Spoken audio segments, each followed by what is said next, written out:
বন্ধুরা, হিন্দি মুভিতে একটা ডায়লগ রয়েছে যে বেটা কতদিন পর্যন্ত বাপকে অপমান করবে। রাশিয়ার রাষ্ট্রপতি ভ্লাদিমির পুতিন এই সময় তাদের সেনাবাহিনীকে একথাই বলছেন, আর আপনিও এই কথাই বলবেন খবরটা শোনার পর। কিন্তু খবরটা বলার আগে আমি প্রথমে আপনাদের একটা প্রশ্ন জিজ্ঞাসা করছি, আপনি তার উত্তর জেনুইনই দেবেন। মনে করুন আপনি কোন দেশের নাগরিক যার নাম হলো এ, আর আপনার শত্রু হলো দেশ বি। এই যে দেশ বি রয়েছে সেটা দেশ এর তুলনায় ক্ষমতার দিক দিয়ে প্রায় 10 গুণ। তা সত্ত্বেও দেশ বি এদেশের ভেতরে 700 কিলোমিটার পর্যন্ত ঢুকে পড়ে। আপনাদের যে সবচেয়ে শক্তিশালী সেনাবাহিনী বেস রয়েছে, যার উপর আপনি বিলিয়ন বিলিয়ন ডলার খরচা করেছেন, এছাড়াও সেখানে বড় বড় ট্রান্সপোর্ট, এয়ারক্রাফট, যুদ্ধ বিমান, বিভিন্ন হাই কোয়ালিটির অ্যাডভান্স হাতিয়ার মজুত করে রেখেছেন, সেগুলোকে দেশ বি বেছে বেছে ধ্বংস করে দিচ্ছে। আপনাদের সম্পূর্ণ সেনাবেসকে ধ্বংস করে দিচ্ছে। আপনি যখন সকালে উঠে এরকম দৃশ্য দেখবেন, আপনার রিয়াকশন তখন কেমন হবে কমেন্ট করে অবশ্যই জানান। তো বন্ধুরা, এখন আমি আপনাদের সম্পূর্ণ বিষয়টা বলছি। পুরো বিষয়টা হলো, আজ থেকে কিছুদিন আগে ইউক্রেন রাশিয়ার বিরুদ্ধে একটা কাউন্টার অফেন্স জারি করেছিল। তো বন্ধুরা, কাউন্টার অফেন্স হলো এখনো পর্যন্ত রাশিয়া ইউক্রেনের ওপর ক্রমাগত মিসাইল এবং যুদ্ধ বিমান দিয়ে বোমাবর্ষণ করছিল, কিন্তু ইউক্রেন দেখছে যে রাশিয়ার সেনাবাহিনীরা কিছুটা ক্লান্ত এবং দুর্বল হয়ে পড়েছে, আর এই অবস্থারই সুযোগ নিয়েছে ইউক্রেন। এবং এতদিন পর্যন্ত ইউক্রেন শুধুমাত্র নিজেদেরকে ডিফেন্ড করছিল, কিন্তু এখন ডিফেন্স ছেড়ে ইউক্রেন পুনরায় অ্যাটাক করা শুরু করে দিয়েছে রাশিয়ার সেনাবাহিনীর ওপর। রাশিয়ার সেনাবাহিনী যারা এতদিন পর্যন্ত ইউক্রেনের ওপর অ্যাটাক করছিল, তারা এখন ডিফেন্ড করবে নিজেদেরকে। একেই বলা হয় কাউন্টার অ্যাটাক বা কাউন্টার অফেন্স।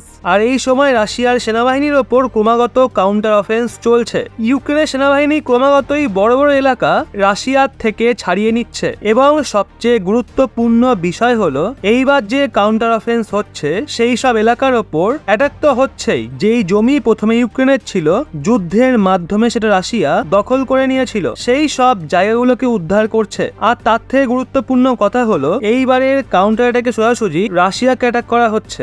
আপনি জেনে আশ্চর্য হবেন, গত এক সপ্তাহে 2 লক্ষেরও বেশি ড্রোন অ্যাটাক করা হয়েছে শুধুমাত্র রাশিয়ার রাজধানী মস্কোতে। এছাড়াও গুরুত্বপূর্ণ কথা হলো, রাশিয়া রেসিডেন্সিয়াল বিল্ডিং রয়েছে, বাজে মিলিটারি বিল্ডিং রয়েছে, সবকিছুকেই টার্গেট করছে তারা। রাশিয়ার লোকজন এখন অনেক ভয় রয়েছে, স্পেশালি রাজধানী মস্কোর। কিন্তু আসল খবর এটা নয় যে ইউক্রেনের কাউন্টার অফেন্স জারি রয়েছে, রাজধানী মস্কোতে হামলা হচ্ছে, এমনটা তো প্রথমেও হচ্ছিল।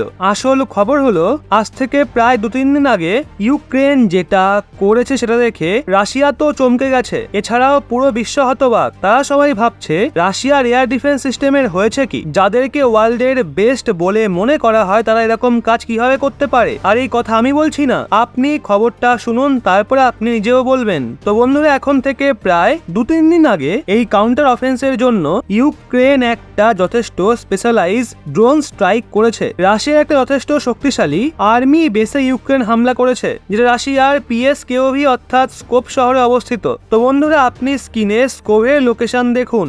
এটা একটা এমন শহর যেটা ইউক্রেনের কাছাকাছি এলাকাতেও নেই। যদি আপনি এখান থেকে ডাইরেক্ট ফ্লাইট নেন, তবে তো দূরত্ব হবে প্রায় 700 কিলোমিটার, এবং যদি আপনি রোড দিয়ে যান তাহলে দূরত্ব হবে 800 থেকে 900 কিলোমিটার। এর থেকেই আপনি ধারণা করুন ইউক্রেন থেকে অবস্থান কতটা দূরত্বে রয়েছে। এছাড়াও যে পাইপ লাইন রয়েছে তাকে কন্ট্রোল করার জন্য এই শক্তিশালী এয়ারবেসের নির্মাণ করা হয়েছিল। আর আপনি আপনার স্ক্রিনে দেখুন, এত ভয়াবহ হামলা করেছে ইউক্রেনের ওপর যা কল্পনাও করা যাবে না। রাশিয়ার যে বড় বড় ট্রান্সপোর্ট এয়ারক্রাফট গুলো রয়েছে IL-76, তার একটার দাম 4টে যুদ্ধ বিমানের সমান, সেটা দাউ দাউ করে জ্বলছে। বলা হচ্ছে অর্ধেকের বেশি শুধুমাত্র ট্রান্সপোর্ট এয়ারক্রাফটকে ধ্বংস করা হয়েছে। এছাড়াও বাকি যে মিলিটারি ইনফ্রাস্ট্রাকচার রয়েছে সেগুলোরও ভারী মাত্রায় ক্ষতি হয়েছে। আর অন্যান্য যে হাতিয়ার গুলো মজুত করা ছিল সেগুলোকেও ধ্বংস করে দেওয়া হয়েছে। এবং সবচেয়ে আশ্চর্য করার মতো বিষয় তখন সামনে আসলো যখন স্যাটেলাইট ইমেজ সামনে আসে। আসলে বন্ধুরা, আপনারা স্ক্রিনে তো দেখুন, স্যাটেলাইট ইমেজ থেকে পরিষ্কার দেখা যাচ্ছে যে অ্যাটাকগুলো করা হয়েছে। সেখানে যে IL-76 এয়ারক্রাফট মজুদ ছিল তার একদম মাঝখান বরাবর অ্যাটাক করা হয়েছে, যাতে উইংসে যে ইঞ্জিন থাকে সেগুলো বোঝাতে ডিস্ট্রয় হয়ে যায়, অর্থাৎ এগুলো যেন পুনরায় আর রিপেয়ার না করা যায়। এবং আশ্চর্য করার মতো বিষয় হলো, এই হামলা কোনো বড় শক্তিশালী মিসাইল দ্বারা করা করা হয়নি, আর না কোনো স্পেশাল যুদ্ধ বিমান দিয়ে করা হয়েছে। এই হামলা করা হয়েছে অনেক ছোট ছোট ড্রোনের সাহায্যে, যেগুলো অনেক বেশি সস্তা হয়ে থাকে। এর সাহায্যে ইউক্রেন অ্যাটাককে কার্যকর করেছে, অর্থাৎ শুধুমাত্র কয়েক লক্ষ ড্রোন বিলিয়ন বিলিয়ন ডলারের যুদ্ধ বিমানকে ধ্বংস করে দিয়েছে। এবং এই প্রসেসের সময় যে বিলিয়ন ডলারের ডিফেন্স সিস্টেম S-400, S-500 এবং S-300 মোতায়েন ছিল, এইসব এয়ার ডিফেন্স সিস্টেমকেও খুবই সহজে ড্রোনের মাধ্যমে ধ্বংস করে দিয়েছে। এছাড়াও স্কোপ এয়ারবেসেতে বড় র্যাডার ডিফেন্স সিস্টেম লাগানো ছিল, যেটাকে সবচেয়ে মডার্ন এবং অ্যাডভান্স বলে মনে করা হয়, সেটাকেও ধ্বংস করে দেওয়া হয়েছে। এটাও বলা হচ্ছে হামলা এত বেশি শক্তিশালী ছিল যে 48 ঘন্টা পরেও স্কোপ এয়ারবেস দাউ দাউ করে জ্বলেছে। এবং রাশিয়ার ওপর নজর রাখা এক্সপার্টরা বলছেন এই হামলা থেকে স্বাভাবিক হতে রাশিয়ার সেনাদের কয়েক বছর সময় লেগে যাবে, কারণ সেখানে যে ট্রান্সপোর্ট এয়ারক্রাফট মজুদ ছিল সেটা অনেক বেশি দামি ছিল।